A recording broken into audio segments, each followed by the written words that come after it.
అనేకమైన పనులతో సతమతమైపోతున్నావు నువ్వు. శ్రేష్టమైనది, ఉత్తమమైనది, మనిషిని రక్షింపగలిగేది దేవుని యొక్క మర్యాద ఎన్నుకున్నది. మీరు అందరూ ఉత్తమమైన దాన్ని ఎన్నుకోండి. చెప్పండి, ఇప్పుడు ఏది ఎన్నుకోవాలి? ఓకే, అందరూ ఉత్తమమైనది కావాలా, అవసరం లేదా? కావాలంటే ఎలా కూర్చోవాలి? సిట్ రైట్లో కూర్చుని చక్కగా అటు ఇటు కదలకోకుండా జాగ్రత్తగా దేవుని వాక్యాన్ని చెప్తున్నప్పుడు పరిశీలిస్తూ, వాక్యాన్ని ఆలోచన చేస్తూ దేవుని వాక్యాన్ని శ్రద్ధగా వినాలని ప్రేమతో మీ అందరికి కూడా తెలియజేస్తున్నాను. దేవునికి స్తోత్రం చెప్పండి, బిగ్గరగా చెప్పాలి. హల్లెలూయా. ప్రియులరా, ప్రభువైనటువంటి క్రీస్తు భూమి మీదకి వచ్చి 33.5 సంవత్సరాలు భూమి మీద నివాసం చేసి 33.5 సంవత్సరాల్లో చివరి ముగింపు గడియల్లో మానవులందరి కొరకు సర్వమానవాళి పాప పరిహారార్థమై ప్రభువైనటువంటి క్రీస్తు శిలువ మరణమును పొంది సమాధి చేయబడి మరలా 3వ దినాన ఆయన సజీవుడిగా ఏం చేయలేదా? మరి ఆ మాట చెప్పరే. ఏమయ్యారు? సజీవుడుగా తిరిగి లేచాడు. లేచిన తర్వాత 40 రోజులు భూమి మీద ఉన్నాడండి ఆయన. ఎన్ని రోజులు? 40 రోజులు భూమి మీద నివాసం చేశాడు. ఈ భూమి మీద నివాసం చేస్తున్నటువంటి ఆ కాలంలో చాలామందికి ఆయన కనపడ్డాడంటండి. అపోస్తులకు కనపడ్డాడు. ప్రియులరా, 7 దెయ్యాలు పట్టినటువంటి మగ్దలేనా అనేటువంటి మరియకు కనపడ్డాడు. ప్రియులరా, పదే పదే అపోస్తులకు ఆయన దర్శనమిస్తూ కనపడుతూ వాళ్ళని బలపరుస్తూ, వాళ్ళని ఆదరిస్తూ, వాళ్ళకి సమాధానం ఇస్తూ, వాళ్ళకి నెమ్మదినిస్తూ, రానున్న దినాల్లో మీరే సువార్థికులు, రానున్న దినాల్లో మీరే వాక్యాన్ని ప్రకటించేవారని వారిని ధైర్యపరుస్తూ ఆయన 40 దినాలు భూమి మీద ఉన్నాడంట. దేవునికి స్తోత్రం చెప్పండి. ఈ భూమి మీద 40 దినాలు ఉన్నటువంటి సమయంలోనంటండి ప్రభు అయినటువంటి దేవుడు ఎమ్మావు అనేటువంటి గ్రామానికి ఇద్దరు ప్రయాణం చేస్తూ వెళ్తున్నారంటండి. ఏ గ్రామానికి చెప్పండి? ఎక్కడుంది? అది యెరూషలేము దగ్గరలో ఉంది. మన ఎక్కడ భీమవరం పక్కన లేదు. ఎక్కడుందనగానే మీరు ఏం చెప్పాలంటే అది యెరూషలేము సమీపంలో ఉంది అని చెప్పాలి. దేవునికి స్తోత్రం చెప్పండి. ఎక్కడుందండి? అది యెరూషలేమునకు అతి దగ్గరగా ఉన్నటువంటి గ్రామము ఎమ్మావు అనేటువంటి గ్రామం. ఈ గ్రామానికి ఇద్దరు ప్రయాణం చేస్తున్నారు. నడుచుకుంటూ వెళ్తున్నాడంటండి, ప్రయాణం చేసుకుంటూ వెళ్తున్నారంటండి. వాళ్ళు వెళ్తూ వెళ్తూ వెళ్తూ ఉండగా మార్గ మధ్యంలో వాళ్ళు ఏం చేస్తున్నారంటే యెరూషలేములో జరిగినవన్నీ కూడా పూసగుచ్చినట్లుగా యెరూషలేములో జరిగినవన్నీ కూడా వాళ్ళు ఏం చేస్తున్నారంటే మాట్లాడుకుంటూ వెళ్తున్నారంటండి. దారంటా పోయేటప్పుడు మనం కూడా మాట్లాడుకుంటూ వెళ్తూ ఉంటాం. ఏం మాట్లాడుకుంటాం అన్నది పక్కకు పెడితే యెరూషలేము నుండి ప్రియులరా ఎమ్మావు అనేటువంటి గ్రామానికి వెళ్తున్న వారు యేసు ప్రభు యొక్క శిలువ మరణాన్ని గురించి మాట్లాడుకుంటున్నారంట. చాలా జాగ్రత్తగా మాట్లాడుకుంటున్నారు. ఆయన పరిశుద్ధుడు, ఆయన యథార్థవంతుడు, ఆయన పాపుల కొరకే వచ్చాను కానీ నీతిమంతుల కొరకు నేను రాలేదు అని తన వాక్యము ద్వారా ప్రకటించిన వాడైనా, రోగులకే వైద్యుడు కానీ ఆరోగ్యవంతుడికి వైద్యులు అవసరము లేదు అని సత్యాన్ని ప్రకటించిన వాడైనా, చూపులో కానీ మాటలో కానీ ప్రవర్తనలోనా అని క్రియలలో కానీ ఏ పాపము లేకోకుండా పరిశుద్ధంగా జీవించినవాడు, పుట్టుకుట్టు వాడికి చూపునిచ్చిన వాడు, మరణించి 4 దినాలైన లాజరును సమాధిలో నుండి తిరిగి లేపినవాడు, 5 రొట్టెలు 2 చేపలు అద్భుతము చేసిన వాడు, ఆశ్చర్యమైన కార్యాలు జరిగించిన యేసుకు మరణశిక్ష విధించి ఆయన క్రూరంగా సిలువ వేయండి అని అనేకులు ఏకగొంతులై అరుస్తూ ఉండగా పిలాతు సిలువ మరణానికి అప్పగించాడు. అందరూ ఓకమ్ముడుగా ఆయన సిలువ మరణానికి అప్పగించారు అని వెళుతున్న వారు మార్గ మధ్యంలో మాట్లాడుకుంటా ప్రయాణం చేస్తున్నారంట. దేవునికి స్తోత్రం చెప్పండి. ఏం చేస్తున్నారు? దేని గురించి చెప్పండి? అపోస్తలుడైన పౌలు గారు అంటాడు, మేము సిలువ వేయబడిన క్రీస్తునే ప్రకటించుచున్నాము. దేవునికి స్తోత్రం. దగ్గరగా చెప్పండి. మేము సిలువ వేయబడిన క్రీస్తునే ప్రకటించుచున్నాము అంటాడు అపోస్తలుడైన పౌలు గారు. ప్రియులరా, ఇప్పుడు సిలువను గురించినటువంటి మాటలు వారు మాట్లాడుకుంటూ ఉంటే, వారు ప్రయాణం చేస్తూ ఉంటే ప్రభువైనటువంటి క్రీస్తు అంటే నెమ్మదిగా వెనకాలే వచ్చి వాళ్ళతో మాటలో మాట కలిపాడంటండి. ఎవరండి అయినా చెప్పండి గట్టిగా? యేసు ప్రభు మాటలో మాట కలిపాడంట.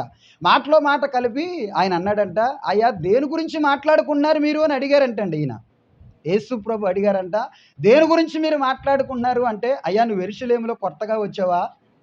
యెరూషలేము నీకు కొత్త? ఈ ప్రాంతంలో నువ్వు కొత్తవాడివా అని యేసు ప్రభుని అన్నారంటండి. అంటూ వాళ్ళు మాట్లాడారంట. మరలా సిలువను గురించిన మరణాన్ని గురించి మాట్లాడారంట. ప్రభు అయినటువంటి క్రీస్తు నజరేయుడైన యేసు భూమి మీదకి వచ్చాడు. ఆయన కన్య గర్భము ద్వారా ఆయన 33.5 సంవత్సరాలు జీవించాడు. అనేకులను బాగు చేశాడు, అనేకులను స్వస్థపరిచాడు, ఆపదలో ఉన్న వారిని ఆదుకున్నాడు, ఆకలితో ఉన్నవారికి ఆహారం పెట్టారు. ఎంతగా మేలు చేసిన క్రీస్తును శిలువ మరణానికి అప్పగించి క్రూరంగా చంపేశారు అని చెప్పేసుకుంటూ మాట్లాడారంటండి యేసు ప్రభుతో. ఇలా మాట్లాడుకుంటూ వెళుతుండగా ఈలోగా వారు వెళ్ళవలసిన గ్రామము చెప్పండి బిగ్గరగా వచ్చేసిందంట. వచ్చేస్తే ఈలోగా వాళ్ళు అన్నారంట యేసు ప్రభుని, అయ్యా మీరు మాతో కూడా కలిసి భోజనం చేదురు కానీ రండి, మాతో ఉండండి రాత్రి అని అడిగారంట. ఎవరిని? అమ్మ చెప్పండి. పిల్లలు ఇటు చూడండి. ఎవరిని అడిగారు? ఏమని అడిగారు? డిన్నర్కి రండి అని అడిగారు, భోజనానికి రండి అని అడిగారు. ఇప్పుడు యేసు ప్రభు భోజనానికి వాళ్ళతో వెళ్తూ ప్రియులరా ఆ సందర్భాలను మనం పరిశీలన చేస్తే అద్భుతమైన మాటలు పరిశుద్ధ గ్రంథంలో రాయబడి ఉన్నాయి. చాలా జాగ్రత్తగా దేవుని వాక్యాన్ని విందాం. ఇప్పుడు రాయబడిన సందర్భాలు చూద్దామండి. ఒకసారి రాయబడిన సందర్భాలు లూకాసు వార్త ప్రియులరా 24వ అధ్యాయము. లూకాసు వార్త 24వ అధ్యాయము 13వ వాక్యం నుండి త్వరగా వాక్యాన్ని చదివేద్దాం. చదివేయండి.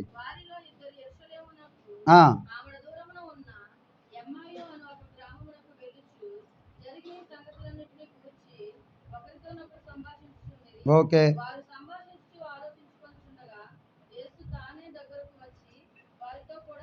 నడిచెను.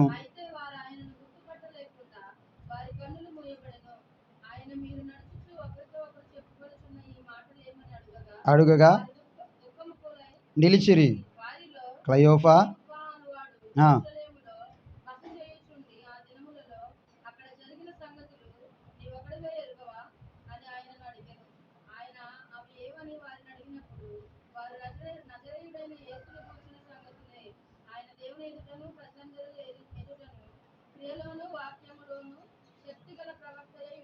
ఉండెను.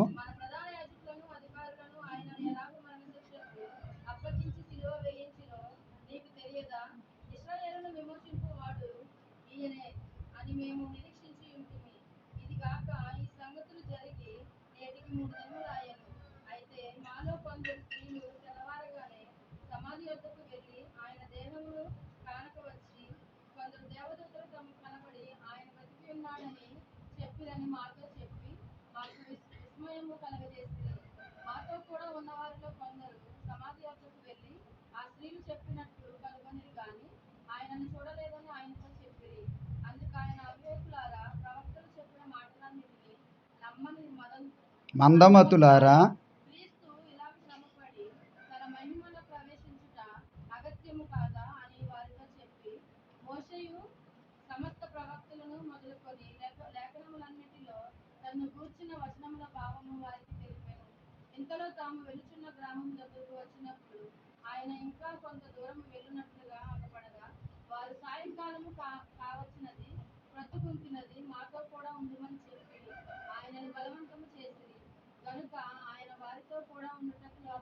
దేవునికి స్తోత్రం. ఇక్కడ వరకు చెప్పేశాను కదండి, అయిపోయింది కదా, వెరీ గుడ్. ఇప్పుడు చూడండి ఇక్కడి నుంచి రాయబడిన సందర్భాలు. ఆయన వారితో కూడా భోజనమునకు కూర్చున్నప్పుడు చూడండి, ఇప్పుడు ప్రభు అయినటువంటి క్రీస్తు ఏం చేశాడంట? ముందు లేఖనాలు చెప్పాడంట. మోషే ప్రవక్తలందరూ బోధించిన లేఖనాలన్నీ కూడా ఈయన ఏం చేశాడంటే అర్థవంతంగా వాళ్ళతో మాట్లాడాడంట. మాట్లాడిన తర్వాత రాయబడిన సందర్భాలు వాళ్ళు భోజనానికి రమ్మని అడిగారంట. సాయంకాలం అయిపోయింది, పొద్దుపొడి చేసింది, సాయంకాలము మా దగ్గరుండు అని ప్రభుని అడిగారంటండి. అప్పుడు ఆయన త్రోవలో చదవండి ఇప్పుడు రాయండి. వారితో కూడా భోజనమునకు కూర్చున్నప్పుడు ఒక్క రొట్టెను పట్టుకుని స్తోత్రము చేసి దాన్ని విరిచి వారికి పంచిపెట్టగా వారు కన్నులు తెరవబడి ఆయనను గుర్తిరిగిరి. దేవునికి స్తోత్రం చెప్పండి. ఏం జరిగిందంటండి? వారి కన్నులు తెరవబడ్డాయి. ఎప్పుడు తెరవబడ్డాయి చెప్పండి గట్టిగా. స్తోత్రం చేసి ప్రభు అయినటువంటి క్రీస్తు అంటండి రొట్టెను విరిచినప్పుడు ఏం జరిగిందంట? వారి కన్నులు, ఎందుకంటే ఇది నా శరీరము అని రొట్టెను విరిచిన ఆయన, ఇది నా రక్తం అని పానమునిచ్చిన ఆయన అంతకుముందు ఎవ్వరును కూడా లేరు. కనుక ఎప్పుడైతే యేసు రొట్టెని విరిచాడో వెంటనే వారి కన్నులు తెరవబడ్డాయి. అప్పుడు వాళ్ళు గుర్తెరిగారు ఏమనంటే, చెప్పండి ఇప్పుడు, ఈయనే నజరేయుడైన యేసు. ప్రియులరా, మనం కూడా ప్రభు బలలో పాలు పంపులు పొందుతున్నప్పుడు మన మనోనేత్రాలు తెరవబడాలి. ఈ యుగ సంబంధమైన దేవత మన మనోనేత్రాలకు గుడ్డితనాన్ని కలగజేస్తుందని రోమిలకు రాసిన పత్రికలో ఉంటుంది. అంటే లోకములో పాపములో జీవిస్తూ పాపములో నశించిపోతున్న మనందరికీ కూడా ప్రభు బల మనకి ఏం చేస్తుందంటే, మనకు కనువిప్పు కలగజేస్తుంది. అయ్యా, నువ్వు రక్షించబడిన వ్యక్తివి, నువ్వు బాప్తీసం తీసుకున్న వ్యక్తివి, నువ్వు క్రీస్తు యొక్క బాప్తీసములోనికి నడిపించబడిన సంఘారాధనలో పాలిభాగస్థుడవుతున్న దేవుని బిడ్డవు అని తెలియపరుస్తుంది. నువ్వు యాజక సమూహమని, దేవుని మందలో చేర్చబడిన వాడవని, క్రీస్తు రక్తములో కడగబడిన వాడవని ప్రతి నెల ప్రభు బల్లారాధనలో నీకు కనివిప్పు కలగజేసేదే ఏంటి చెప్పండి ఇప్పుడు? రొట్టె విరుపు కార్యక్రమం, అదే బల్లారాధన అంటారు. ఇప్పుడు అప్పటి వరకు ప్రభు వాళ్ళతోనే ప్రయాణం చేశాడు, అప్పటి వరకు వాళ్ళతోనే ప్రభు నడిచాడు. అయినా వాళ్ళకి యేసు ప్రభు అంటే ఎవరో వాళ్ళు గుర్తెరగలేకుండా ఉన్నారు. ఎప్పుడైతే రొట్టె విరిచాడో వాళ్ళకి ఏం కలిగిందంట? కనువిప్పు కలిగిందంట. దేవునికి స్తోత్రం చెప్పండి. ఏం కలిగింది? మనకు కూడా లోకంలో మనం నివాసం చేస్తున్నాం. చాలాసార్లు దేవుని దాసులు దావీదురాజు పాస్టర్ గారు మనకు చాలా అద్భుతంగా చెప్తారు, మనం లోకములో నివాసము చెయ్యాలి, కానీ లోకము క్రైస్తవుని యొక్క హృదయములో నివాసం ఉండకూడదు. బాగా గుర్తుండించుకోండి, చాలా విలువైన ఇంపార్టెంట్ అయిన మాట. మనం లోకంలో నివాసం చేస్తున్నాం, కానీ లోకము మనలో నివాసము చేయకూడదు. లోతు భార్య లోకానికి చోటిచ్చింది, జీవితం పాడు చేసుకుంది. చాలామంది లోకములో నివసిస్తూ లోకానికి చోటిచ్చిన అనేక మంది విశ్వాసులు, ప్రవక్తలు, దేవుని పిల్లలు లోకానికి హృదయంలో చోటిచ్చి పతనమైపోయారు. ప్రియులరా, మనం కూడా ఈ నెల రోజుల్లో ఎన్నో రహస్య పాపాలు చేస్తూ ఉంటాం. చూపు ద్వారా, ఆలోచన ద్వారా, మాట ద్వారా ఎన్నో రకరకాలైనటువంటి తప్పిదాలు, పొరపాట్లు, పాపపు క్రియలు జరిగిస్తూ ఉంటాం. కానీ మనకు ఒకటి మాత్రం గుర్తు రావాలి, రొట్టె విరిచినప్పుడు మనకు కనువిప్పు కలగాలి. చెప్పండి ఇప్పుడు, ఏం కలగాలి? కనువిప్పు కలగాలి. యుగ సంబంధమైన దేవత మన మనోనేత్రాలకు గుడ్డితనాన్ని కలగజేసింది కనుక, నా కొరకే మన ప్రభు అయిన క్రీస్తు, నా ప్రభువు, నా రక్షకుడు, నా తండ్రి, నా దేవుడు నా కొరకే సజీవ యాగముగా తన శరీరాన్ని భూమి మీద సమర్పించాడు అనే ఆలోచన ప్రతి ఒక్కరి హృదయాల్లో ఉన్నప్పుడు ప్రియులరా, పాపానికి హృదయంలో చోటిచ్చే అవకాశం ఎంత మాత్రమో ఉండదు. ఈ ఆలోచన లేకోకుండా ప్రభు బలలో పాల్గొన్న వాళ్ళందరూ మరలా తప్పు చేస్తారు, ప్రభు దగ్గరికి వస్తారు, తప్పు చేశానని ఒప్పుకుంటారు, పొరపాట్లు సరిదిద్దుకుంటారు, మరలా పాల్గొంటారు, మరలా లోకంలోనికి వెళ్ళిపోతారు, మరలా వస్తారు, సరి చేసుకుంటారు. ఎంతకాలం వస్తావు సరి చేసుకుంటావు, వస్తావు సరి చేసుకుంటావు? ఇలాగ సరి చేసుకోవడానికి కాదు నిన్ను పిలిచింది. ఒక్కసారి నువ్వు రక్షించబడ్డావంటే మరలా లోకంలో వెళ్ళిపోకుండా ఉంటావనే నా దేవుడు, మన దేవుడు, మనందరి దేవుడు మనల్ని పిలిచాడు. దేవునికి స్తోత్రం చెప్పండి, కొద్ది బిగ్గరగా చెప్పాలి. హల్లెలూయా. ప్రియులరా, రాయబడిన సందర్భాలు ఒకసారి కిందకి చదివితే అద్భుతమైన సందర్భాలు కింద రాయబడి ఉన్నాయి. ఒకసారి చదువుదామండి. అంతటా ఆయన వారికి, అంటే వారికి కనబడకోకుండా అదృశ్యుడయ్యాడు. అప్పుడు ఆయన త్రోవలో మనతో మాట్లాడుచు లేఖనములను మనకు బోధించుచున్నప్పుడు మన హృదయములో మనలో మండలేదా? ఇది చాలా ఇంపార్టెంట్ అయిన మాట. జాగ్రత్తగా ఆ మాట అండర్లైన్ చేసుకోండి, నోట్ చేసుకోండి. ప్రభు అయినటువంటి దేవుడు వారితో మాట్లాడుతున్నాడంటండి. ఏం మాట్లాడతాడు? ఆసమ్మ బోసమ్మ కౌరులు ఏమైనా మాట్లాడటానికి ఆయన ఏమైనా మనకలాగా చెప్పండి ఇప్పుడు పని పాట లేనోడు ఆయన? దేవునికి స్తోత్రం చెప్పండి. వాడు గురించి వీరి గురించి చెప్పుకోవడానికి ఏమైనా మానవ స్వభావం కలిగిన వాడైనా? చెప్పండి గట్టిగా. కాదు, ఆయన దైవ స్వరూపి. మానవ ఆకారములో భూమి మీదకు వచ్చిన ప్రియులరా, దైవత్వమును కలిగినటువంటి దేవుడైన ఆయన ఎప్పుడు మానవ సంబంధమైన ఆలోచనతో ఏ మాట మాట్లాడలేదండి. దేవునికి స్తోత్రం చెప్పండి. ఏ ఆలోచనతో? మానవ సంబంధమైన ఆలోచనతో ఎప్పుడు ఆయన మాట్లాడలేదు. పేతురు ఎక్కడికి వెళ్ళాడు, యాకోబు ఎక్కడికి వెళ్ళాడు, ఆంద్రి ఎక్కడికి వెళ్ళాడు అని ఈ ఆలోచన, ఈ మాటలు ఎప్పుడు ఆయన మనసులో రాలేదు. ఆయన ఏం చేస్తున్నాడు, ఈయన ఏం చేస్తున్నాడు, బెతానియా గ్రామంలో ఉన్న లాజరు ఏం చేస్తున్నాడు, మార్తమ్మ ఏం చేస్తుంది? అర్థమవుతుందా? వాళ్ళు ఎక్కడ మాట్లాడుకున్నారు, వాళ్ళు ఎక్కడ కూర్చున్నారు, వాళ్ళు ఏం చేస్తున్నారు, ఇలాంటి మాటల తీరు ఎప్పుడు ఆయన హృదయంలోనికి రానే రాలేదు. అర్థమవుతుందండి ప్రియులరా? ఆయన మాట్లాడితే చెప్పండి, ఇప్పుడు ఆయన మాట్లాడితే పరలోక సంబంధమైన దేవుని మాట తప్ప, ఆయన మాట్లాడితే ప్రియులరా ఒక పాపి మనసు మారేలాగా మాట్లాడటం తప్ప, ఆయన మాట్లాడితే ఒకని హృదయము కరిగిపోయేలాగా మాట్లాడటం తప్ప, ఆయన మాట్లాడితే అర్థమవుతుందండి అనేకులు మండించబడేలాగా మాట్లాడే మాటలే మాట్లాడాడు. కానీ దిగజారిపోయి చల్లారిపోయి భక్తిహీనులుగా మారిపోయే మాట ఎన్నడూ ఎప్పుడు ఆయన నోటంట రాలేదు. దేవునికి స్తోత్రం చెప్పండి. ఇప్పుడు ఎమ్మావుస్ అనేటువంటి గ్రామానికి వెళ్తూ వెళ్తూ వెళ్తూ ఉండగా ఆయన ఏం మాట్లాడాడంటే ప్రియులరా, ఆయన సజీవుడగు దేవుని వాక్యం గురించినటువంటి సత్యాలు ఆ వాళ్ళతో చాలాసేపు చాలాసేపు. ఎంతసేపు ప్రయాణం చేశారో, ఎంతసేపు టైం పట్టిందో ఆ ప్రాంతానికి వెళ్ళడానికి తెలియదు. కానీ ప్రియులరా, అంతసేపు పరలోక రాజ్యము గురించినటువంటి వర్తమానాన్ని, దేవుని రాజ్యము గురించినటువంటి వాక్యాన్ని, ప్రవక్తలు పలికినటువంటి దేవుని మాటలు, మోషే పలికిన దేవుని మాటలు అన్నీ కూడా స్పష్టంగా వారితో మాట్లాడుకుంటూ వాక్యమే పదే వాక్యమే మాట్లాడాడంటండి ఆయన. ఏం మాట్లాడాడు చెప్పండి ఇప్పుడు? మరి నువ్వు నోరుపితే ఏం మాట్లాడుతున్నావు? మనం మాట్లాడుకుంటే ఏం మాట్లాడుకుంటున్నాం? మన మధ్యలో మన ఇద్దరం కలిస్తే మన మాటల సంభాషణ వస్తుంది. మనం మాట్లాడుకున్నప్పుడు రాజ్య సంబంధమైన మాటలు కానీ, మనం మాట్లాడుకున్నప్పుడు సేవకుడు చెప్పే దేవుని వాక్యము కానీ, మనం మాట్లాడుకున్నప్పుడు ఒకవేళ నువ్వు టీవీలో వర్తమానం విన్నా దేవుడి సేవకులు నోటి నుండి వెలువడే మాట కానీ నీ జీవితంలో ఎప్పుడైనా మాట్లాడిన సందర్భాలు ఉన్నాయా అని ఒక్కసారి మనం ఆలోచన చేసుకోవాలండి. ఇది ఆలోచన చేస్తే మనిషికి కనువిప్పు కలుగుతుంది. గేదంటండి, ఆవంటండి, పశువులు చాలా మేత మేసిన తర్వాత, అవి మేత మేసి ఇంటికి వెళ్ళిన తర్వాత తాతీగా హ్యాపీగా పడుకుని తిన్న ఆహారం అంతా మరలా నోట్లోకి తీసుకుని అంటండి ఏం చేస్తుంది తెలుసా? నెవరు వేస్తుందంట. మరి మనం ఏం చేస్తున్నాం? ఇక్కడ వింటాం, ఇక్కడ విడిచిపెట్టి వెళ్ళిపోతాం. దానివల్ల ప్రయోజనం ఎంత మాత్రమో లేదు. నేటి సమాజము క్రైస్తవుల్లో జరుగుతున్న తీరిదే. ఇక్కడ వింటున్నారు, ఇక్కడ మర్చిపోతున్నారు, ఇక్కడ వింటున్నారు, ఇక్కడ మర్చిపోతున్నారు.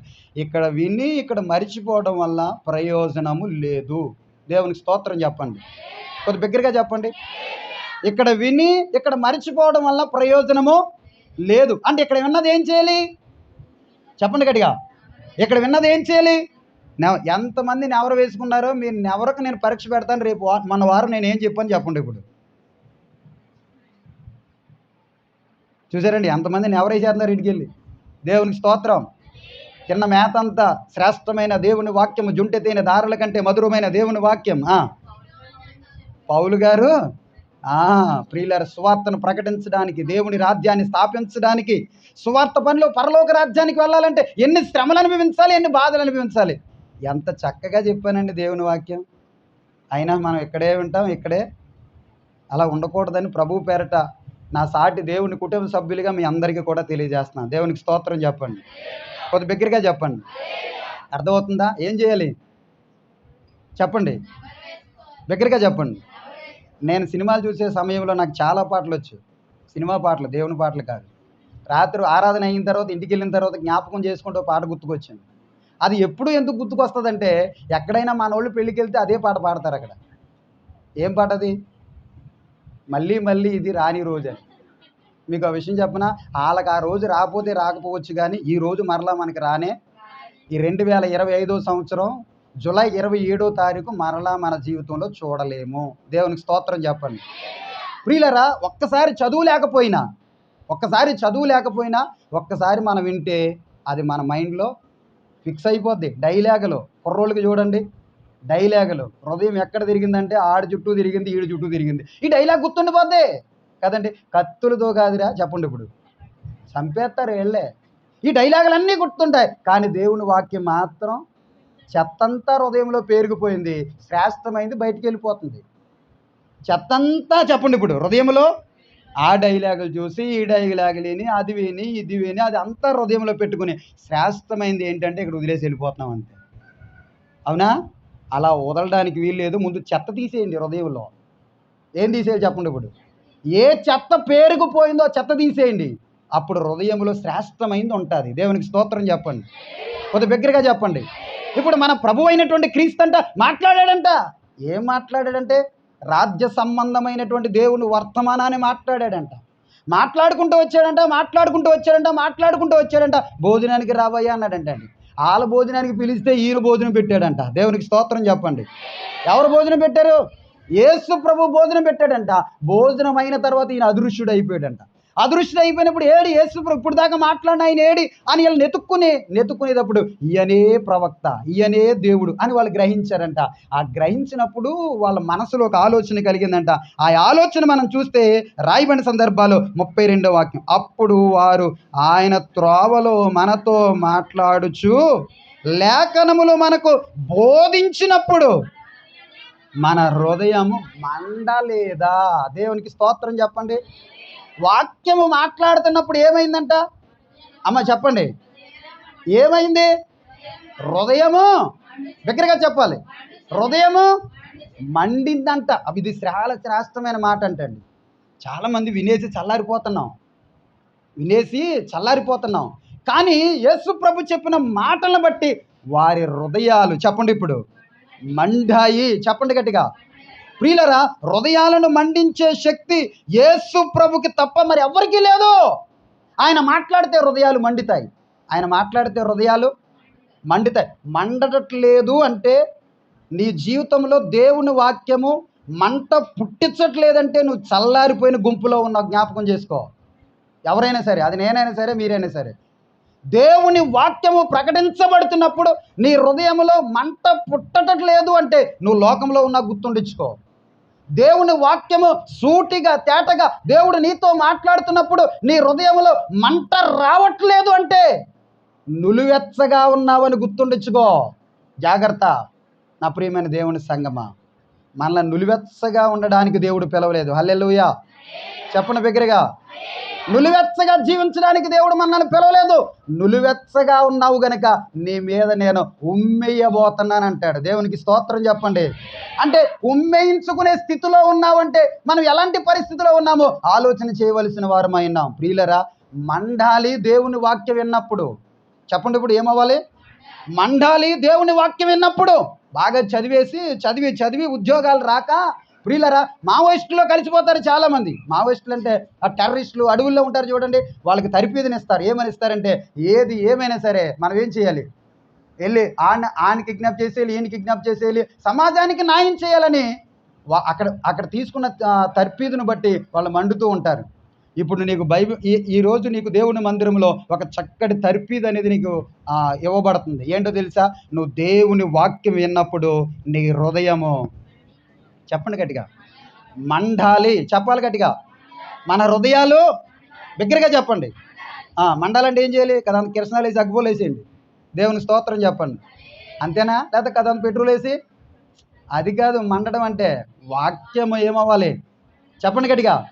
మండాలి. చెప్పాలి గట్టిగా. ఏమవ్వాలి? ఎక్కడ? హృదయంలో మండితేనే ఆత్మీయంగా అభివృద్ధి అవుతాం. హృదయంలో మండితేనే నువ్వు వెలుగుతూ అనేకులకు. ఆరిపోయావా? ఆరిపోయే దీపం చీకటిలోనే ఉంటుంది. దేవునికి స్తోత్రం చెప్పండి. చేతులు ఉన్న వాళ్ళు చెప్పండి ఇప్పుడు. అంటే ఇప్పటి వరకు లేవా? మరి ఎందుకు ఎత్తట్లేదు?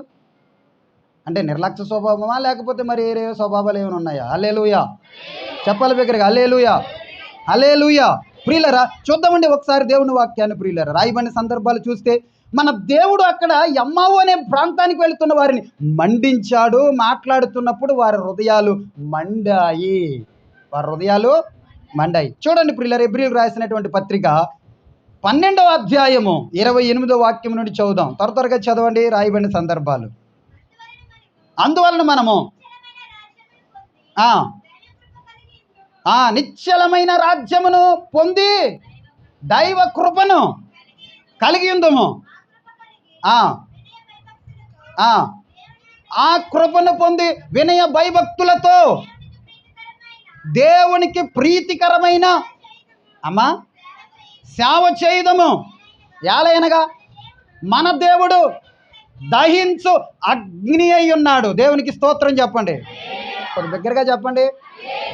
చాలామంది అవకాశం ఉండి చేతులు ఎత్తట్లేదు. మరి ఎందుకో అలా చేతులు ఎత్తడం వల్ల గొప్ప విజయాన్ని చూస్తాం నీ జీవితంలో. హల్లెలూయా చెప్పండి బిగ్గరగా. ఏమై ఉన్నాం చెప్పండి ఇప్పుడు. మన దేవుడు ఏమైనాడు? దహించు. దగ్గరగా చెప్పాలి. మన దేవుడు గట్టిగా చెప్పండి. ఇంకా గట్టిగా చెప్పండి. మన దేవుడు దహించు. ఎవరిని దహిస్తాడు ఆయన? మనలనే. చెప్పండి ఇప్పుడు ఎవరిని దహిస్తాడు? మనమే. మనం మండేలాగా దేవుని పరిచర్యలో కొనసాగించబడేలాగా మన దేవుడు మనల్ని ఏం చేస్తాడు చెప్పండి? ఇప్పుడు మండిస్తాడు, దహిస్తాడు, కాల్చుతాడు. ఇప్పుడు నా ప్రియమైన దేవుని సంగమా, అగ్ని దేనికి సాదృశ్యం? అసలే అగ్ని దేనికి సాదృశ్యం చెప్పండి? రెండింటికి సాదృశ్యం అండి అగ్ని. రెండు చెప్తాను, చాలా జాగ్రత్తగానండి. మొదట పరిశుద్ధాత్మకు సాదృశ్యం అగ్ని. దేవునికి స్తోత్రం చెప్పండి. దేనికి సాదృశ్యం? పరిశుద్ధాత్మకు సాదృశ్యం చెప్పండి ఇప్పుడు అగ్ని. ఎందుకని నేను అగ్ని అంటానంటే, అపోస్తుల కార్యాలు 2వ అధ్యాయంలో మనందరికీ తెలుసు, పెంతుకొస్తు పండుగ దినం వచ్చినప్పుడు, అర్థమవుతుందండి, అక్కడ అనేక మంది అనేక భాషలు మాట్లాడేవారు మేడగదిలో సమకూర్చబడ్డారంటండి. కన్నడ, ఇంగ్లీషు, హిందీ, తమిళ్, ఉర్దూ అన్ని భాషలు మాట్లాడే వాళ్ళందరూ ఎక్కడ సమకూర్చబడ్డారంటే ప్రియులరా, ఆ మేడగదిలో సమకూర్చబడ్డారంట. ఇప్పుడు మన భాష ఏంటి చెప్పండి? తెలియనా కాదా? మరి అంత అనుమానంగా చెప్తున్నారేంటి? మా భాష తెలుగు భాష కాదన్నట్లుగా. భాషలందు తెలుగు భాష ముద్దు అని విజయవాడ దాటితే కనపడుతుంది, మన ప్రాంతాల్లో కనపడదు. భాషలందు తెలుగు భాష లెస్స. వెరీ గుడ్, అదే ముద్దు కాదు, లెస్స అంటే శ్రేష్టమైంది. ఇప్పుడు మనం మాట్లాడే భాష ఏంటి చెప్పండి గట్టిగా? తెలుగేగా. ఇప్పుడు ఆ ప్రాంతాల నుండి వచ్చిన వారు ఇదే మేడగది అనుకోండి, ఇదే సమకూర్చబడిన మేడగది. ఇప్పుడు వాళ్ళు దేవుణ్ణి ప్రార్థన చేస్తున్నారు, ప్రభుని స్తుతిస్తున్నారు. ఆ సమయంలో అగ్ని నాలుకల వలె విభాగింపబడి ఒక్కొక్కరి మీద కంటండి దేవుని ఆత్మ చెప్పండి దిగి వచ్చిందంట, వాళ్ళని ఆవరించిందంట. ఎప్పుడైతే పరిశుద్ధాత్ముడు అగ్ని నాలుకల వలె విభాగింపబడి వాళ్ళ మీదకు దిగి వచ్చాడో వాళ్ళందరూ అంటని చెప్పండి ఇప్పుడు అన్య భాషలలో చెప్పాలి బిగ్గరగా హిందీ మాట్లాడేవాడు ఇంగ్లీష్ మాట్లాడేవాడికి అర్థమైపోతుందంటండి.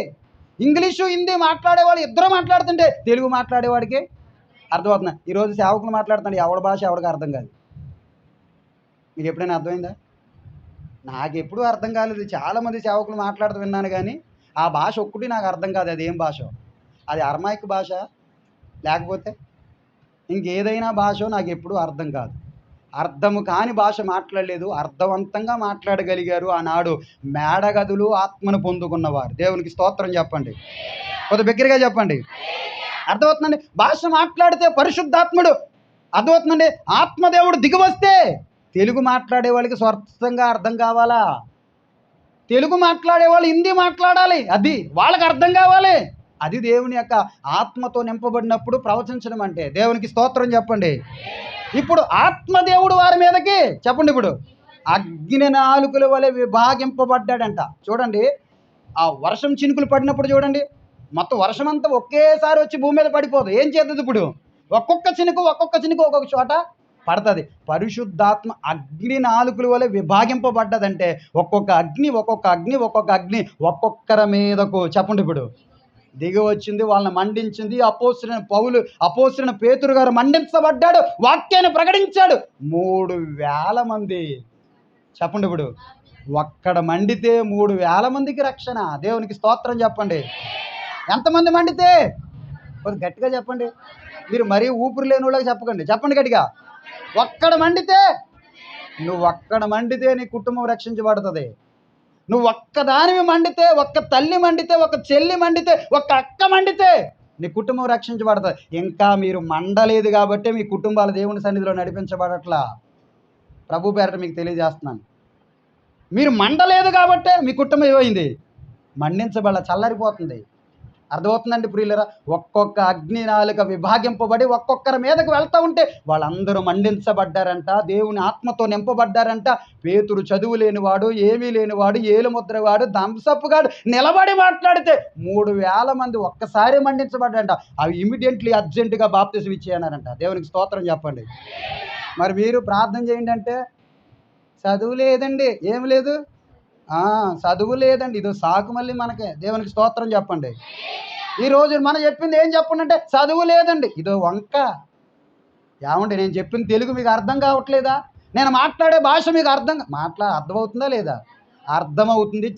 జాగ్రత్తగా వింటే వచ్చే వారం ఏం చెప్పానమ్మా అంటే మనం చెప్పగలుగుతాం. ఇప్పుడు ఇక్కడ మూసేస్తావు బైబిల్, ఇంటికి వెళ్ళిన తర్వాత పక్కన పడేస్తావు. వారం రోజులు ఆ టీవీ, ఈ టీవీ, మా టీవీ, ఈ టీవీ, ఆ టీవీలు అన్ని టీవీలు చూసేసి, అన్ని సీరియల్ చూసేసి చెత్త అంతా హృదయంలో పెరిగిపోద్ది. శ్రేష్టమైందంతా పక్కకే వెళ్ళిపోద్ది. ఏముంటుంది నీ హృదయంలో?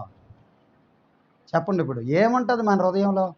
మండించే దేవుని వాక్యం పక్కకి వెళ్ళిపోతే ఏముంటుంది మన హృదయాల్లో? చెప్పండి. ఇప్పుడు ఉండడానికి అవకాశం పక్కకు పెట్టండి. పక్కకు పెట్టవలసిన దాన్ని తీసుకురావలసిన దాన్ని లోపలికి తీసుకురండి. మనం లేనిపోయిందంతా లోపలికి తీసుకొస్తున్నాం.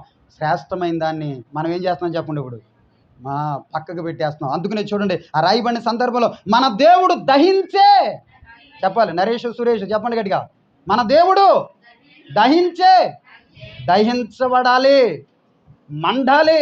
లోకములో అనేకులను మనము క్రీస్తు కొరకు చెప్పండి ఇప్పుడు మండించాలి. చెప్పాలి గట్టిగా, మండించాలి. ఎవరికి వాళ్ళు స్త్రీలైతే మీ భర్తను మీ పిల్లలను మండించండి, పురుషులైతే మీ భార్యను మీ పిల్లలను ప్రభువు కొరకు చెప్పండి గట్టిగా మండించాలి. ఇలా మండించబడితే మీ కుటుంబాలు వర్ధిల్లుతాయి. హల్లెలూయా చెప్పాలి బిగ్గరగా.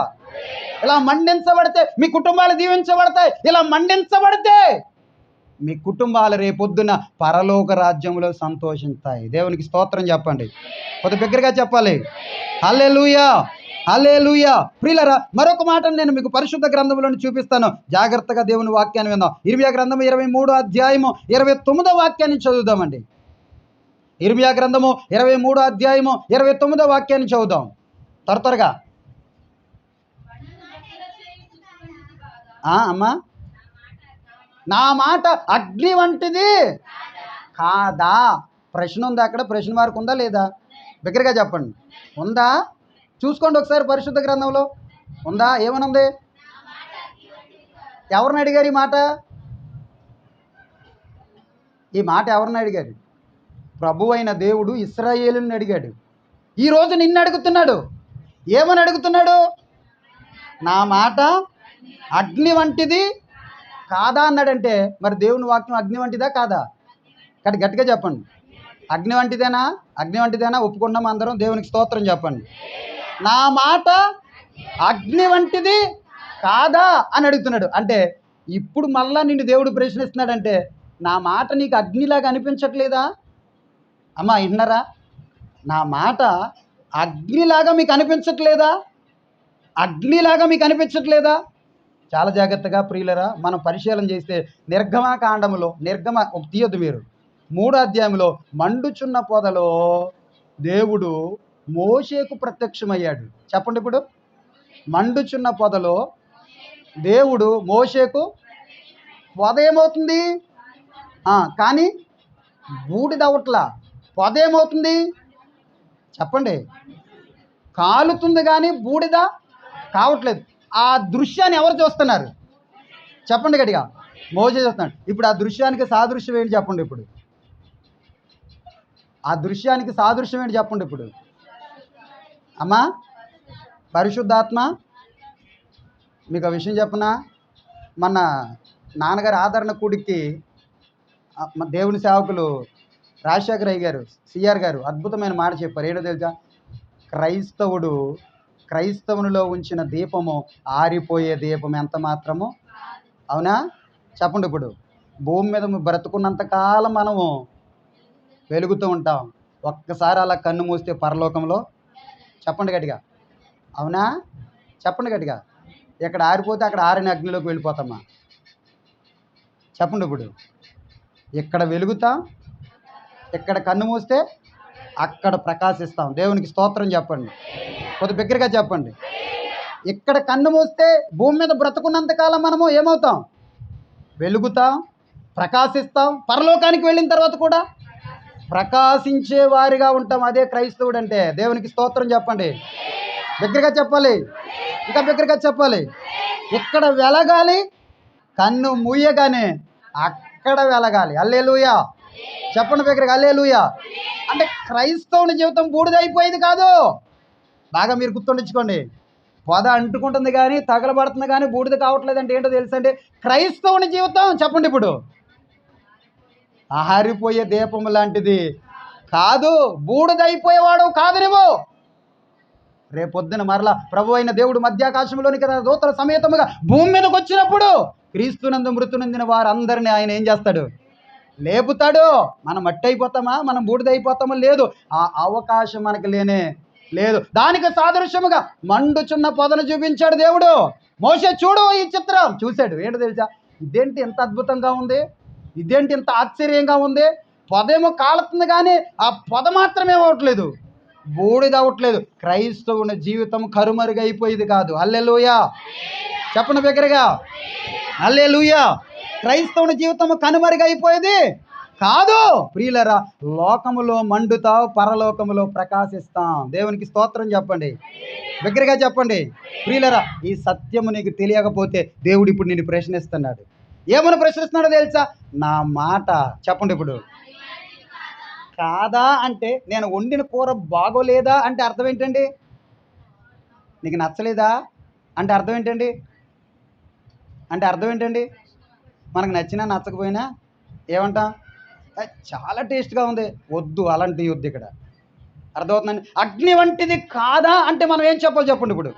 అగ్ని, గట్టిగా చెప్పండి, అగ్ని వంటిదే, అది నన్ను దహిస్తుంది, అది నన్ను మండిస్తుంది, అది నన్ను పరలోకములో ప్రకాశించేలాగా చేస్తుంది. హల్లెలూయా చెప్పండి బిగ్గరగా, హల్లెలూయా, హల్లెలూయా. ప్రియులారా, దేవుని వాక్యం మనలను మండించాలి, దేవుని వాక్యం మనలను దహించాలి, దేవుని వాక్యం మనలను ప్రకాశించేలాగా చేయాలి. అందుకనే మీకు లేవి కాండంలో ఒక మాట చూస్తే ప్రియులరా, ప్రభు అయినటువంటి దేవుడు మోషేతో ఒక మాట చెప్తాడు. ఏమని చెప్తాడు తెలుసండి? లేవి కాండం 6వ అధ్యాయం 12వ వాక్యం చదవండి, ఏమని రాయబడి ఉందో. వాక్యం ముగించేస్తాను త్వరగా, ఒకసారి చూడండి. లేవి కాండం 6వ అధ్యాయము 12వ వాక్యాన్ని చదువుదామండి, రాయబడి. అమ్మా, బలిపీఠము మీద అగ్ని నిత్యము మండుచుండవలెను. దేవునికి స్తోత్రం చెప్పండి, కొద్ది బిగ్గరగా చెప్పండి, ఇంకా బిగ్గరగా చెప్పండి, హల్లెలూయా. ఆ రాయబడిన సందర్భాలు చూడండి. 6వ అధ్యాయము 12వ వాక్యం చూస్తే బలిపీఠము మీద అగ్ని మండుచుండవలెను, అది ఆరిపోకూడదు. చెప్పండి ఇప్పుడు, ఎక్కడ ఆరిపోకూడదు? ఎస్, ఇప్పుడు బలిపీఠాలు ఎక్కడ కట్టాలి కాదండి? ఈ బలిపీఠం మీద దేవుని వాక్యము చెప్పాలి, ఏమవ్వాలి? నిత్యము, బిగ్గరగా చెప్పాలి. ఎక్కడ? హృదయం అనే బలిపీఠం మీద దేవుని వాక్యము నిత్యం ఏమవ్వాలి చెప్పండి? సోదు కౌరులోడి దగ్గరికి వెళ్ళామనుకో మండదో, సొల్లు కౌరులోడి దగ్గరికి వెళ్ళామనుకో మండదో, అబద్ధికుల దగ్గరికి వెళ్ళామనుకో మండదో, వాళ్ళ గురించి వీళ్ళ గురించి చెప్పేవాడి దగ్గరికి వెళ్ళామనుకో దేవుని వాక్యం నీ హృదయంలో మండుతుందా? చెప్పండి, మండుతుందా? మొత్తం ఎన్నాయన్నీ మర్చిపోతావు, ఇక్కడ ఎన్నాయన్నీ మర్చిపోతావు. ఇప్పుడు అక్కడ అన్నీ మన మనసులోకి చేరిపోతాయి. దేవునికి స్తోత్రం చెప్పండి. రాయబడిన సందర్భాలు చూడండి ఎంత అద్భుతంగా రాయి. బలిపీఠం మీద అగ్ని మండుచుండవలెను. దేవునికి స్తోత్రం చెప్పండి, దగ్గరగా చెప్పాలి. ఏమవ్వాలి? అమ్మ తల్లి పక్కన ఉన్నవారు చెప్పండి, అమ్మ ఏమవ్వాలి? ఎక్కడ? శుభ్రంగా పచ్చగా సాగుతున్న కాపురములో మంటలేసేయాలి. ఇదేనా మండుతాం? చెప్పండి గట్టిగా. అదా మండుతం అంటే ఏంటి? ఆరిపోతున్న దీపాలను వెలిగించేవారిగా క్రైస్తవుడు మార్చబడాలి. అర్థమవుతుందండి? సమాధానం లేని కుటుంబాల దగ్గరికి వెళ్ళి సువార్తను ప్రకటించి క్రీస్తు కొరకు మండేలాగా చేయాలి, సమాధానాన్ని కలగజేయాలా. ఇది క్రైస్తవుని లక్షణం. అందుకనే మోషే అహరోనులతో చెప్తున్నాడు. ఏమని చెప్తుంటే తెలుసా? ఆ రాయబడిన బలిపీఠం మీద అగ్ని మండుతూ ఉండాలి, మండుతూ ఉండాలి. ఆ రాయబడిన అది ఆరిపోకూడదు ఎప్పుడు. హల్లెలూయా చెప్పండి బిగ్గరగా, హల్లెలూయా. ఏమవ్వకూడదు? చెప్పండి బిగ్గరగా, ఏమవ్వకూడదు? ఆరిపోకూడదు, ఆరిపోకూడదు. చాలామంది ఆరిపోతున్నారు. చాలామంది ఏమవుతున్నారు? చెప్పండి బిగ్గరగా, ఆరిపోతున్నారు. ఎక్కడ ఆరిపోతున్నారు?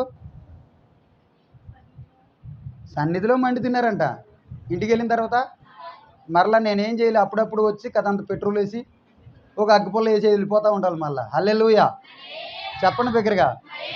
ఆ పనేమి లేదుగా, ఆ పనేమి లేదుగా. పర్వతాలు తొలగిపోయినా, మెట్టలు దద్దరిల్లినా నా మాట అది ఎప్పుడు అర్థమవుతుందా? సేవకుడు ఒకరోజే ప్రకటించిన వారమంతా నీ జీవితాన్ని ఏం చేయాలి చెప్పండి ఇప్పుడు? మండించాలి, దహించాలి. దహించకోకుండా ఆర్పేసేది ఎవరో తెలుసా? ఎవరో తెలుసా? కాదు, మనమే. మండించబడకోకుండా ఆర్పేసుకునేది ఎవరో తెలుసా? చెప్పండి గట్టిగా. అందుకనే ప్రభు అయిన క్రీస్తు అంటాడు, ఎవడైనను దీపమును వెలిగించి మంచం కింద, మీరు కొంచాల కింద పెడుతున్నారు. దేవునికి స్తోత్రం చెప్పండి. కొద్ది బిగ్గరగా చెప్పండి. మంచం కింద అక్కడ పెట్టొద్దు. ఎక్కడ పెట్టాలి? ఎస్, ప్రభు అయిన క్రీస్తు లోకానికి నిన్ను దీపముగా ఉంచాడు. అది దీపస్తంభము మీదే ఉండాలి. హల్లెలూయా. చెప్పండి బిగ్గరగా. అది ఎక్కడ ఉండాలి? నీ ఇంటిలో నువ్వే దీపస్తంభముగా మార్చబడాలి. నీ ఇంటిలో నువ్వే వెలిగే దీపముగా మార్చబడాలి. నీ భర్త చల్లారిపోతున్నాడా, ఆరిపోతున్నాడా, నూనె లేదా, ఒత్తి లేదా, వెలిగించే బాధ్యత నీదే. నీ భార్య మండట్లేదా, ఎలగట్లేదా, ఆరిపోతుందా, వెలుగు లేని దానిగా ఉందా, మండించే బాధ్యత చెప్పండి ఇప్పుడు మనదే. నీ తల్లిదండ్రులు ఎలగట్లేదా, ఆరిపోతున్నారా, ఒత్తు లేదా, నూనె లేదా, మండించే బాధ్యత సండే స్కూల్ పిల్లలు చూడండి, సండే స్కూల్ పిల్లలదే. డిఎల్ మోడీ గారు అంటండి సండే స్కూల్ టీచర్ గారు చెప్పిన మాటని మారాడంటండి. మీరు ఇంటికి వెళ్ళిన తర్వాత చూడండి. డిఎల్ మోడీ గారు, ప్రధానమంత్రి మోడీ గారు కాదండి, ఆయన మారడు, మళ్ళీ మారి చేయాలని చూస్తాడు అంతే. దేవునికి స్తోత్రం చెప్పండి. క్రైస్తవ్యాన్ని లేకుండా చూడాలనుకుంటాడు, ఆయన మారడు. అర్థమవుతుందండి. కానీ డిఎల్ మోడీ గారు అంటే కొన్ని కోట్ల మందిని చదువు లేదు. ఆయన పుట్టిన తర్వాత వాళ్ళమ్మ ఇద్దరు కమల పిల్లలకు జన్మనిచ్చిన తర్వాత నాన్న చచ్చిపోయాడు అంటే బాధ్యత అంతా డిఎల్ మోడీ గారి మీద పడ్డదంట. తీసుకెళ్ళి పాలిదానం పెట్టారంట పశువుల దగ్గర. పశువులు కాస్తూ కొన్నాళ్ళ తర్వాత చెప్పులు కుట్టడానికి వెళ్ళాడంట. చెప్పులు కుడతా ఉండగా సండే స్కూల్ టీచర్ గారు వెళ్ళి మాట్లాడిందంట దేవుని వాక్యాన్ని. డిఎల్ మోడీ గారు, దేవుడు నీతో మాట్లాడుతున్నారంటే ప్రభు కొరకు మండాలనుకున్నాడంట. ప్రభు కొరకు అసలు ఆ చరిత్ర ఒక్కసారి ఇంటి చాలా అద్భుతంగా ఉంటుంది. ఎప్పుడోకప్పుడు మనం నేర్చుకుందాం తప్పనిసరిగా. మండాడంట. ఒక్కడే డిఎల్ మోడీ గారు కాలేజీలు కట్టాడంట. అర్థమవుతుందండి. డిఎల్ మోడీ గారు అద్భుతమైన పరిచర్య చేశాడంట. ఒక ఇంటికి వెళ్తే ఆయన బలహీనుడిగా ఉండి ఒక విశ్వాసిని ప్రార్థన చేయమన్నాడంట. విశ్వాస అన్నాడంట, అయ్యా మీ కొరకు నేను ప్రార్థన చేయడం ఏంటి, మీరు నా కొరకు ప్రార్థన చేయాలంటే, నేనే కాదు ప్రార్థన చేసేది, అద్భుతాలు చేస్తే నువ్వు ప్రార్థన చేసిన దేవుడు. గట్టిగా చెప్పండి. అద్భుతాలు చేస్తారని చెప్పేసి డిఎల్ మోడీ గారు బలపరిచండి అంటే ప్రార్థన చేయి అన్నాడంట. ప్రార్థన చేయంటే, అయ్యా ఇంట్లో ప్రార్థన చేయడానికి తైనం లేదంటే, ఏముంది నీ దగ్గర అన్నాడంట. ఏముందంటే ఏమి లేదండి, ఎలుగుతున్న దీపం లోపల కిరోసిన్ ఉంది అన్నాడంట. దేవునికి స్తోత్రం చెప్పండి. ఏముందంటండి, అది ఏమంటారు, కిరోసిన్ ఆయిల్. ఏంటది? అది కూడా ఆయిలేగా. ఇప్పుడు ఆయిల్ తీసుకుని నా తల మీద అద్ది ప్రార్థన చేయి అన్నాడంట. అర్థమవుతుందండి. ఏమద్ది? మన భారతదేశంలో కొబ్బరి నూనె, అది అదర్ కంట్రీస్కి వెళ్ళిపోతే ఒలివ్ ఆయిల్. అర్థమవుతుందండి. ఇలాగ ఒక్కొక్క ప్రాంతంలో ఒక్కొక్క ఆయిల్ ఉంటుంది కదండి. ఇప్పుడు ఆయన వెళ్ళిన విశ్వాస ఇంటికి వెళ్ళే సమయానికి వాళ్ళ దగ్గర ఏముందో ఇలా కిరోసిన్ ఆయిల్ ఉందంట. అది అద్ది ప్రార్థన చేయండి అంటే విశ్వాస ప్రార్థన చేస్తే డిఎల్ మోడీ గారు స్వస్థత పొందారంట. దేవునికి స్తోత్రం చెప్పండి. ప్రియులరా, అనేక మందిని మండించాడు. అనేక మంది కోట్ల మందిని అంటండి ప్రభు కొరకు వెలిగించాడంటండి. కారణం ఏంటో తెలుసండి ప్రియులరా, ఒక్కసారి సండే స్కూల్ టీచర్ చెప్తే మారిపోయాడంటండి. మన జీవితాల్లో ఎన్ని ప్రసంగాలు వింటున్నామండి. టీవీలో వింటున్నాం, సెల్ ఫోన్లో వింటున్నాం, రేడియోలో వినేసాం, రేడియోలు కనుమరుగైపోయి టీవీలో వింటున్నాం, టీవీలు కూడా కొన్ని రోజులకు కనుమరుగైపోతాయి. మరలా సెల్ ఫోన్లు వింటాం, సెల్ ఫోన్లు కూడా కనుమరుగైపోతాయి. ఇంకేమొస్తాయి తెలియదు. కడాగారికి మనం కూడా కనుమరుగైపోతాం. కానీ ఆత్మీయ జీవితంలో మండకపోతే రేపొద్దున ఆరని అగ్నిలోనికి వెళ్ళిపోతాం. జాగ్రత్త. దేవునికి స్తోత్రం చెప్పండి. ఎక్కడికి వెళ్ళిపోతాం? దగ్గరగా చెప్పండి. ఆరని, అదే రెండవ మరణము. ఒకటి అగ్ని పరిశుద్ధాత్మకు సాదృశ్యమైతే రేపొద్దున్న మన ఆత్మీయ జీవితంలో మండకపోతే, మన ఆత్మీయ జీవితంలో ప్రభు వాక్యం మనల్ని దహించకపోతే, నా వాక్యము అగ్ని వంటిది కాదా అని దేవుని మాట నీ హృదయంలో పనిచేయకపోతే రెండవ మరణం ఆరని అగ్నిలోనికి వెళ్ళిపోదాం. దేవుడు దీపం ఉండగానే ఇల్లు చక్క పెట్టుకోమంటున్నాడు. అది మన సామెత. నీ జీవితంలో ఊపిరి ఉండగానే, దేవుడించిన జీవం ఉండగానే ఆత్మీయ జీవితాన్ని సరి చేసుకోవడానికి ప్రయత్నం చేద్దాం. ప్రభు కొరకు మండుదాం. ప్రభు కొరకు అనేకులను మండిద్దాం. ప్రకాశవంతమైన దేదీప్యమానముగా లోకములో నివసించడానికి ప్రయత్నం చేద్దాం. అట్టి కృపతో దేవుడు మనందరినీ బలపరచునుగాక. అందరూ చెప్పండి ఆమేనని. ఇంకా బిగ్గరగా చెప్పండి. హల్లెలూయా. బిగ్గరగా హల్లెలూయా, హల్లెలూయా, హల్లెలూయా. మంచిది. అందరూ మోకరించండి. కళ్ళు మూసుకొని ప్రార్థన చేసుకుందాం. స్తోత్రం, స్తోత్రం. అందరూ మోకరించండి.